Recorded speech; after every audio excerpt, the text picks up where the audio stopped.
Good morning, students.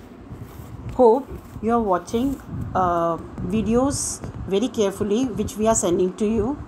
In our last video, we have discussed about the chapter India, our motherland. So today I'll share some knowledge about our motherland, India. So now on the screen, map of India is shown.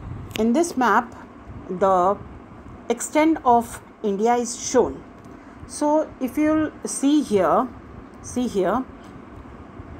अगर आप देखते हैं north में, so north में Kashmir in the north, and if you see Kanyakumari in the south, the north to south extent is about 3,214 kilometer. And if we'll talk about Gujarat in the west, Arunachal Pradesh in the east, तो अगर हम east to west इसका extend देखेंगे, this is about near about 2,933 kilometres. Okay, so if we'll talk about the total area of India, the total area of India is nearly approximately about 3.28 million square kilometer. Right, everyone? I think this concept is clear to everybody. Okay, so next, so now on the screen you are watching the table of states and capitals and union territory. So first we will talk about the states and capitals. There are 28 states and 8 union territories of India. India has, यानी कि India के 28 states हैं बेटा और 8 union territories हैं. Until 6 August 2019 there were 29 states officially. लेकिन अब बेटा क्या है, 28 स्टेट्स हैं. After dissolving the article 370 from Jammu and Kashmir, the government has bifurcated the states into 2 union territories. So Jammu and Kashmir, one is Jammu and Kashmir, the other is Ladakh. So इन दोनों को अब state के दर्जे से हटाकर इनको union territories बना दिया गया है. सो 8 यूनियन टेरिटरीज़ हैं बेटा, 28 स्टेट्स हैं. Right, I think now it is clear to everyone. So ये जो टेबल आप देख रहे हैं ऑन द स्क्रीन, और आपकी बुक में पेज नंबर 265 पे दिया हुआ है. तो बेटा आपने ये टेबल अपनी नोटबुक में बनाना है, स्टेट्स एंड इट्स कैपिटल.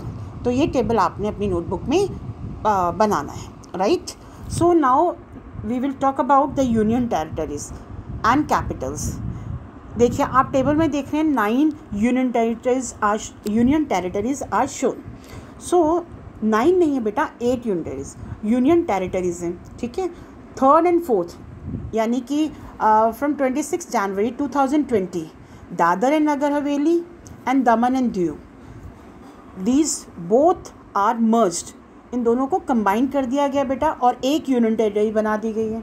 और इनकी जो कैपिटल है, so Daman is said to be the new capital of this combined union territory. Dadra and Nagar Haveli, Daman and Diu, तो दमन इसकी कैपिटल है. ओके, तो सिलवासा को जो यहाँ शोन किया गया है, सिलवासा को आप कट कर देंगे. ओके, सो आपने स्टेट्स एंड कैपिटल का भी बनाना है, plus union territories and it's capital, इनका भी जो टेबल है आपने अपनी नोटबुक में बनाना है. ठीक है, आपको शायद ये कॉन्सेप्ट भी क्लियर हो गया होगा बच्चे. So now we will move to next one. Now if will talk about neighbouring countries of India. See, हमारी जो नेबरिंग कंट्रीज़ हैं like Pakistan, Nepal, China, Bhutan, Bangladesh, Myanmar, Sri Lanka, इन सब की बाउंड्रीज़ हमारी कंट्री के साथ लगी हुई है. अगर आप देखोगे बेटा, तो मैं अभी आपको शो करती हूँ. सी हियर, अगर आप सर्कल में देखेंगे, ये देखिए, देख रहे हैं आप, ये जो है ना आपकी, जिनको मैं सर्कल कर रही हूँ ऑन द स्क्रीन. ठीक है, यहाँ पर आप देखेंगे. So these are the neighbouring country. ये आपकी पाकिस्तान है. ठीक है, ये आपकी चाइना है, ये आपकी नेपाल है, भूटान है, म्यांमार है, श्रीलंका है. So these are the neighboring countries. Got the point, everyone? Okay. So this also you have to take one blank map and you have to fill all the neighboring countries in that map, right everyone? Okay, now on the screen you are watching the map, the Indian political map. तो यहाँ पर बेटा states and capital fill की गई हैं, ठीक है. If you see in your book page number 264, वहाँ पर ये मैप शो किया गया है. तो यहाँ से देखकर आपने एक ब्लैंक मैप में स्टेट्स एंड कैपिटल्स को फिल करना है, ठीक है बेटा. तो ये स्टेट्स एंड कैपिटल्स आपने फिल करके एंड नेबरिंग कंट्रीज़ को भी फिल करके आपने एक मैप अपनी नोटबुक में पेस्ट करना है. I think now this concept is clear to everyone. So काफ़ी आई थिंक आपके जो कॉन्सेप्ट हैं जो मैंने दिए हैं आपको क्लियर हो गए होंगे. अगर फिर भी इफ़ एनी टॉपिक और anything is not clear to anybody, so you can ask me in the Zoom class or in the WhatsApp group. Okay, so thank you. Have a nice day.